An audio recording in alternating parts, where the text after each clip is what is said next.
several bones over my lifetime, starting in 1969 with a skiing accident that shattered my hip.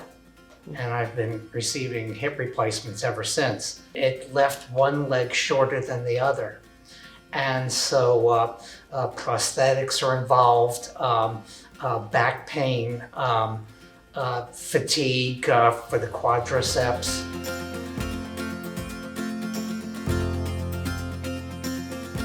They said that I would be very impressed with him.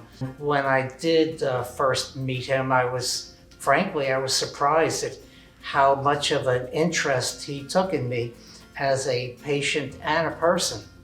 He was, among other things, very generous with his time and expertise.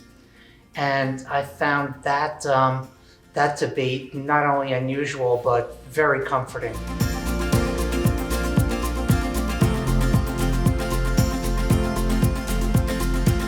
It's really made the quality of my life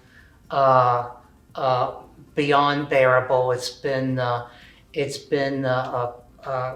minor miracle, I have to say.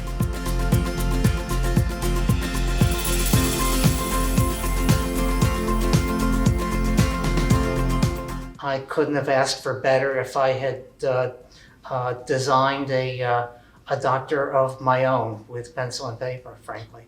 I want to thank him for being the person who he is.